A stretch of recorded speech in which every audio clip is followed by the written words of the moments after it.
Everything you have been told about surviving the cold is backwards.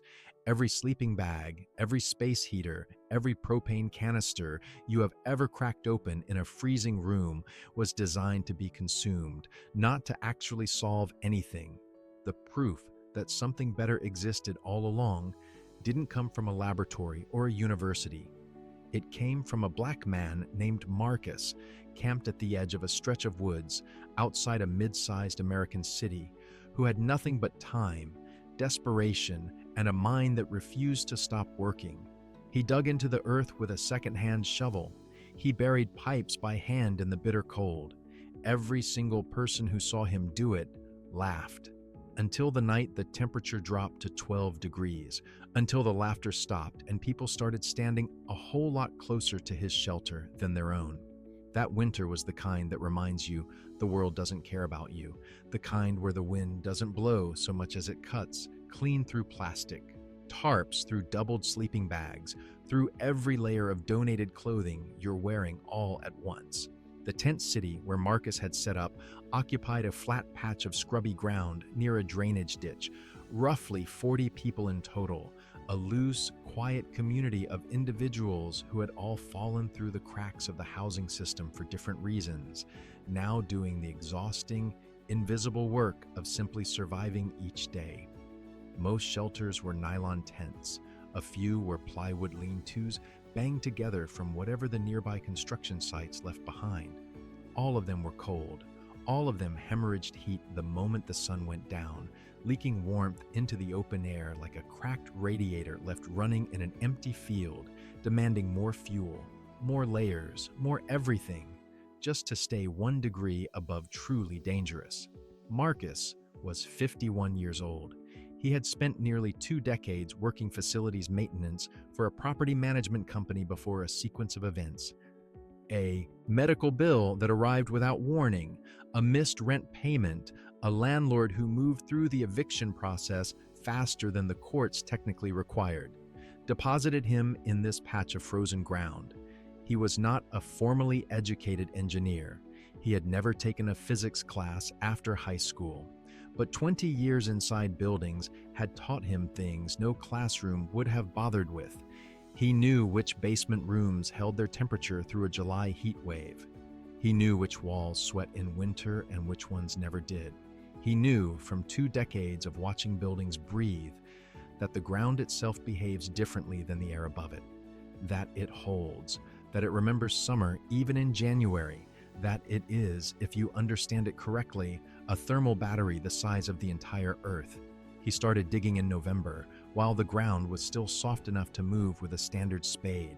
He had scrounged 4 50-foot lengths of 4-inch PVC pipe from a demolition site.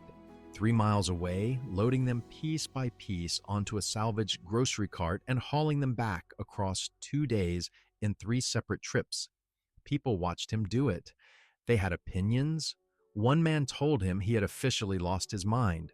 A woman who had been camped nearby for 2 years looked at the pipe, looked at Marcus, shook her head, and walked away without saying a word.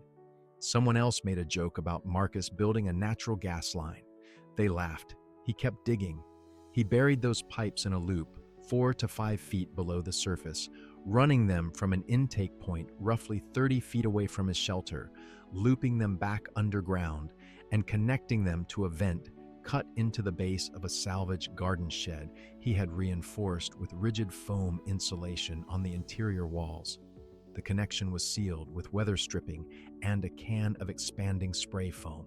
He built a simple wooden grate over the intake opening so leaves and animals wouldn't clog the system. He had no fan, no electricity, no thermostat, no monitor, just pipe, just earth, just physics. So here is the question that should be sitting in your mind right now. What did Marcus understand when I'm working with a grocery cart and a secondhand shovel that a multi-billion-dollar heating industry apparently does not want you to figure out? And why does the survival equipment that costs you hundreds of dollars every single winter perform so much worse than a system a man built for almost nothing on frozen ground? Tell us in the comments, have you ever tried everything to heat a space through winter and still felt like the cold was winning?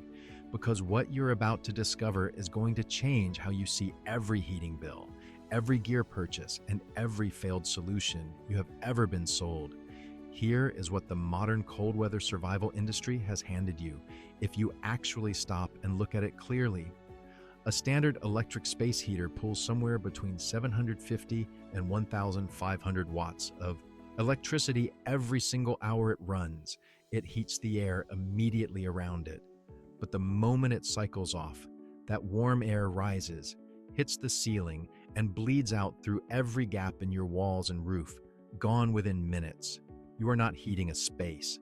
You are heating a leaky bucket continuously, forever. Propane heaters do the same thing faster, burning through a 1-pound canister in a matter of hours on a high setting. Emergency sleeping bags rated for extreme temperatures are engineered for a motionless, sleeping body. The moment you sit up, move, cook, or simply exist in a space, rather than lying still inside a bag, your body loses heat faster than any rating on the label was designed to handle. Every single one of these solutions shares one fatal design flaw. They fight the cold directly. They generate heat and throw it at the problem like money thrown at a debt, and the cold just absorbs it and asks for more. You keep paying. The problem stays. Marcus's system did none of that. Marcus wasn't fighting the cold. He was routing around it entirely. And that distinction between fighting a problem and working with the physics underneath it is the one the industry has spent decades making sure you never think about too hard. Here's where it gets genuinely remarkable. The ground beneath your feet, just a few feet below the surface, does not experience winter the way the air above it does. Not even close. The temperature swings that make winter brutal at the surface, dropping from 60 degrees in October all the way down to 12 degrees in January. Those swings travel into the earth slowly, like a ripple moving through cold molasses. Geothermal researchers and civil engineers have measured this effect for decades in climates all over the world. The data is consistent and extraordinary. Below roughly 6 feet, the ground temperature stabilizes at something very close to the mean annual air temperature for that region, and it holds there, stubbornly, regardless of what is happening above. In the American Midwest, that number sits somewhere between 48 and 58 degrees Fahrenheit, depending on latitude, even when a polar vortex is driving wind chills to -20 at the surface. The Earth doesn't panic. The Earth simply holds what it knows. Think about that for a second. Think of the ground like a massive flywheel. A flywheel stores energy through rotation, and the bigger and heavier it is, the longer it continues spinning. Even after you completely stop feeding it power, the Earth stores thermal energy the same way. It spends all summer slowly absorbing heat, building up a thermal charge across millions of tons of soil and rock. Then it releases that charge gradually, reluctantly through the winter. Not fast enough for you to feel it at the surface, but absolutely detectable 6 feet down, where the temperature barely moves at all. It is a free, passive, inexhaustible heat reservoir sitting directly beneath your feet every cold morning. It has always been there. It has always been working. No one ever told you it existed because you cannot sell it. And here's something else worth sitting with. This exchange isn't happening because of anything exotic. There is no chemical reaction. There is no combustion. It is simply conduction. The transfer of thermal energy from a warmer material to a cooler one through direct contact. When cold winter air moves through a pipe surrounded by warmer earth, heat moves from the soil through the pipe wall into the air. Every foot of pipe is a tiny radiator. 50 feet of pipe is 50 radiators working simultaneously, silently, in parallel. Underground, the air enters at 12 degrees and exits several degrees warmer at every foot of contact, arriving at your living space carrying the memory of the Earth's warmth, rather than the brutality of the surface air. And when Marcus sealed that outlet into the base of his shed and packed foam insulation around the walls, he created what engineers call a thermal envelope, a space where heat was no longer fighting a losing battle against the cold, but instead arriving already preconditioned, already coaxed upward by the earth, already on his side before it ever touched him. That is not improvisation. That is systems thinking. That is the difference between a product and a principle. Marcus tapped into it with pipe and a shovel. When outside air entered his intake at 12 degrees Fahrenheit and traveled through 50 feet of buried pipe surrounded by 55-degree earth, the air that arrived at the vent inside his shelter was no longer 12 degrees. The soil surrounding the pipe had been pulling that air temperature upward the entire length of the run, conducting warmth from the ground mass into the moving air through the pipe wall. A continuous, silent, effortless heat exchange happening underground while Marcus slept.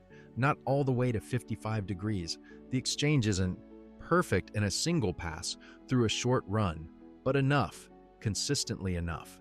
Enough to mean that the air inside his shelter was running significantly warmer than anything his neighbors were surviving in.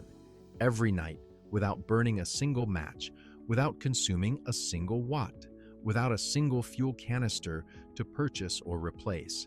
And the colder the outside air got, the greater the difference between that outside air and the stable ground temperature became, meaning the system actually performed better on the worst nights.